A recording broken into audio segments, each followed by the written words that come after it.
हमारी जो बुक है जीवात्मा जगत के नियम, उससे हम आगे कंटिन्यू करेंगे आत्मवंदन सभी मास्टर्स को। आगे का टॉपिक है प्रार्थनाएं हमेशा हमेशा संक्षिप्त और सच्ची होनी चाहिए। आप पूरी तरह से एकाग्र होने चाहिए। आपकी दुनिया में लंबी प्रार्थनाओं से आप कभी एकाग्र नहीं हो पाते और न ही आपका उनमें पूरी तरह मन लगता है। बिना पूर्ण भक्ति, एकाग्रता और निष्ठा के जब आप किसी पुस्तक से प्रार्थनाओं को पढ़ते हैं तो यह बस एक उपन्यास पढ़ने जैसा ही होता है। प्रतिदिन एक ही स्थान पर प्रार्थना करने का प्रयास करें, क्योंकि इसमें आप उस स्थान पर ऊर्जा के मजबूत और शुद्ध स्पंदनों का निर्माण करते हैं। बेशक प्रार्थना आप कहीं भी कर सकते हैं, लेकिन यदि आप इसके लिए एक स्थान चुन ले तो अच्छे स्पंदन परावर्तित होकर आप तक पहुंचेंगे और इससे आपको बहुत मदद मिलेगी। हर जगह ईश्वर हर जगह ईश्वर की जगह है, इसलिए आप संक्षिप्त प्रार्थनाएं भी कर सकते हैं। यहाँ तक कि यात्रा करते हुए भी बस आप में आस्था होनी चाहिए।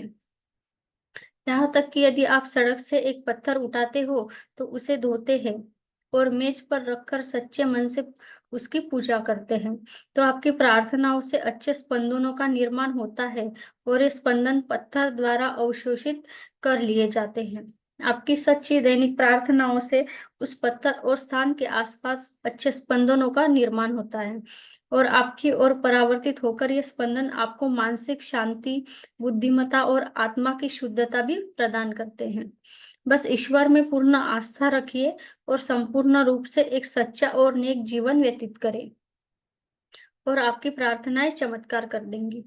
आगे का टॉपिक है अहंकार मनुष्य को आध्यात्मिक अवनति की ओर ले जाता है। हमेशा विनम्र रहिए। कभी भी यह मत सोचिए कि आपकी मदद के बिना कोई असहाय हो जाएगा। हर जरूरतमंद की मदद के लिए ईश्वर होते हैं। आप तो बस एक मनुष्य है। यदि आप प्रसिद्ध हो जाते हैं और अपने अंदर अहंकार का प्रवेश होने देते हैं, तो एक दिन यही अहंकार आपके पतन का कारण बनेगा। इसलिए कभी अहंकारी मत बनिए। यदि आपके मन में अहंकार आ जाता है, तो आप सरल तरीके से सोच नहीं सकते। आप बहुत सी गलतियां करते हैं और आध्यात्मिक रूप से नीचे गिर जाते हैं।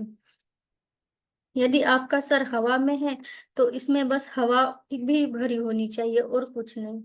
आप में कोई समझदारी नहीं होगी। यकीन मानिए, कोई आपके बिना असहाय नहीं होता। असहाय तो सर्वशक्तिमान ईश्वर के बिना आप हो जाएंगे। जो भी यह सोचता है कि उसके बिना कोई बेहद सहारा हो जाएगा, वह सबसे बड़ा मूर्ख है। यदि ईश्वर ने आपको गर्व करने लायक कुछ दिया है तो विनम्र बनिए, अन्यथा आप जरूर पतन की ओर बढ़ेंगे। समय से पहले कुछ भी नहीं होता, इसलिए प्रतीक्षा कीजिए और बेफिक्र रहिए। आपके तनावग्रस्त होने से कुछ भी अपने समय से पहले होने वाला नहीं है। उल्टा ऐसा करने पर आपका नुकसान ही होता है। इसलिए बेफिक्र रहिए और प्रार्थना कीजिए, ईश्वर महान है।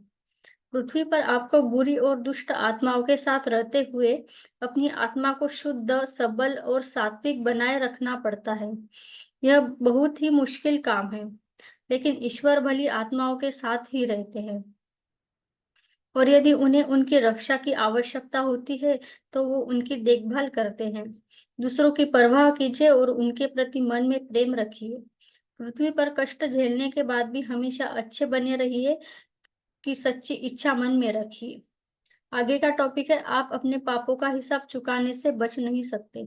जैसा आप बोएंगे वैसे ही काटेंगे। ईश्वर का न्याय पूर्णतः सही होता है। संभव है कि यह तत्काल न हो, लेकिन अंततः आपको अपने पापों का हिसाब चुकता करना ही पड़ता है। ईश्वर हमेशा भली आत्माओं को उनकी छोटी मोटी गलतियों पर संकेत दिया करते हैं। वह आपको बताते हैं कि आपसे कहाँ गलती हुई है, लेकिन धरती पर लोग इसे समझते तक नहीं। इसलिए रुकने और सुधरने की कोशिश करने के बजाय वे दुष्टता की ओर और भी गहरे धंसते चले जाते हैं। यदि वे अपने दुष्ट कर्मों में असफल हो जाते हैं, तो यह नहीं सोचते कि आप ऐसा होने का अर्थ है कि ईश्वर नहीं चाहते कि उनसे पाप हो। इसके बजाय यह सोचते हुए वे और भी पाप कर्म करने पर उतर हो जाते हैं कि मैं कितना होशियार हूँ, यह दिखाकर रहूंगा। हमें ऐसी आत्माओं पर दया आती है। वे दुष्टता की राह पर इतने दूर निकल जाते हैं जहां से लौटना संभव नहीं होता। आखिरकार वो खुद को नर्क में पाएंगे। बस आज के लिए इतना ही। सभी का बहुत बहुत धन्यवाद।